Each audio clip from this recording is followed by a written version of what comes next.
Would you condemn this rhetoric of violence and anti-Semitism at these campuses?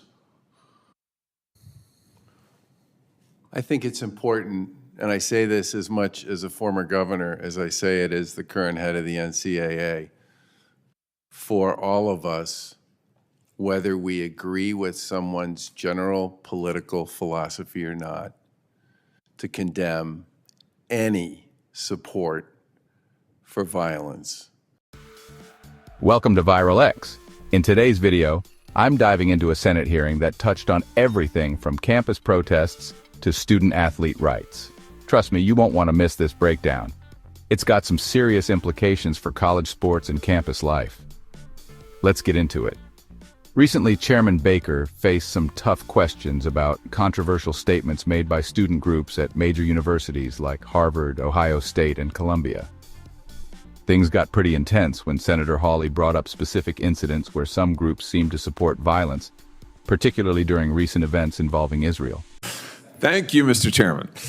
And thanks to all of the witnesses for being here. Mr. Baker, Governor Baker, if I could just start with you. I appreciated your comments in your opening statement about the attacks, the terrorist attacks on the state of Israel, and the need to condemn those for what they are. Let me ask you about some of the statements that student groups on the campuses of your member schools have said recently.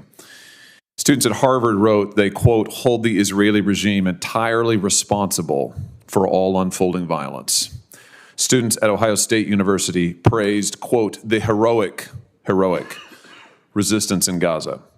Students at the University of North Carolina claimed, quote, it is our moral obligation to be in solidarity with the dispossessed. This includes violence. Students at New York University wrote, peaceful discourse must be rejected, and instead said there is no peace in a colonized people living under occupation, subjugation, and apartheid, referring to Israel. And finally, I'm sure you know, Columbia University. Columbia is actually forced to close its campus when an Israeli student was assaulted and numerous Jewish American students were threatened. Would you condemn this rhetoric of violence and anti-Semitism at these campuses? I think it's important, and I say this as much as a former governor as I say it as the current head of the NCAA, for all of us, whether we agree with someone's general political philosophy or not, to condemn any support for violence. There is never an excuse for unprovoked attacks on innocent people. And I've said many times, and I said it a lot when I was a governor, that we have gotten really casual about the way we think about violence in this country.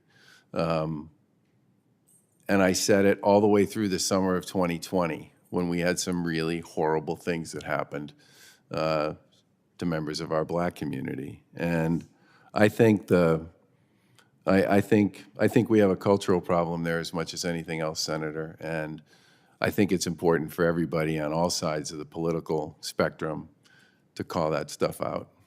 Good. I agree with you. I'm glad you're willing to say it. I think it's important that the NCAA be willing to say it. You've got many Jewish American athletes, I'm sure.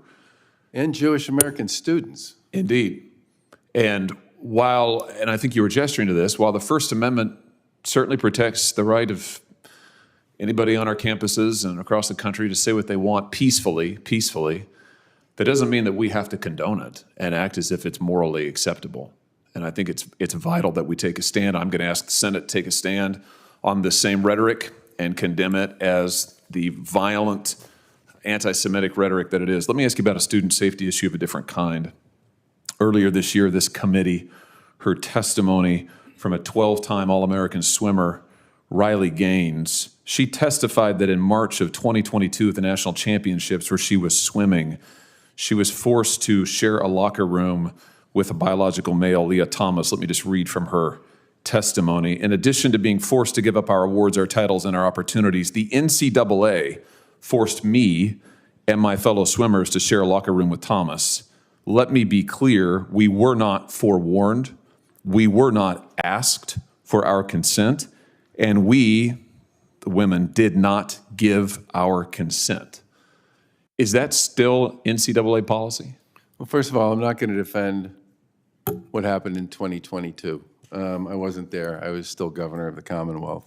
What I will say is we have very specific rules and standards around the safety and security of all our student athletes, and anyone who hosts one of our national championships has to accept that they know what they are and then abide by them accordingly. But and does that include female athletes having to share locker rooms with biological males not being warned or consent? Are they asked for their consent? I don't believe that. I don't believe that policy would be the policy we would use today. Currently not in. Correct. Yeah. Well, let me just ask you this: would you support the right of student athletes to unionize? Athletes like Ms. Gaines, Ms. Thomas here today, to unionize, to have some bargaining power on some kind of an equal footing to deal with the NCAA, whether it's over safety issues like this one, whether it's over name, image, and likeness, whether it's over compensation. It seems like these institutions have all of the power. The NCAA has a lot of power, as we heard from Ms. Gaines. Should student athletes have the right to unionize, to be able to speak with a little bit of an equal voice? I think the most important thing for us to remember here is to unionize. If student athletes were to unionize, and we're going to have court cases on that, which is why there's currently 2 NLRB cases that involve this issue. I'm more likely than not to not want to speak specifically to those.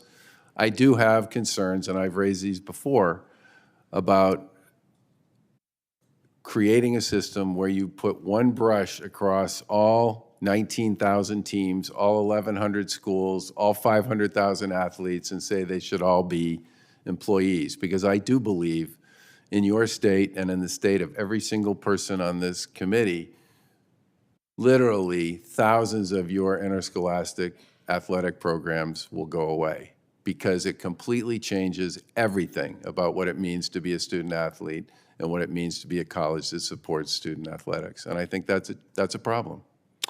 Well, I appreciate your responses and your candor. I will just say in conclusion that I think we've got to find some way to give these student athletes a voice, and whether it's the issues like the ones Ms. Gaines raised or NIL issues or others, currently I think there's a huge power disparity. Thank you, Mr. Chairman. Can I just make one final point, Senator, which is all 3 of our student athlete advisory councils, which are elected by their peers, have expressed deep concerns about being considered to be employees. And I've talked to probably 1,000 student athletes since I got this job, and I haven't talked to one yet who wants to be an employee. I think that's important. This hearing really highlighted the complex challenges facing college athletics and campus life today. From free speech concerns to athlete rights, these issues aren't going away anytime soon. What do you think about all this? Drop your thoughts in the comments below. I'd love to hear your perspective on these issues. Don't forget to like this video if you found it informative, and I'll see you in the next breakdown.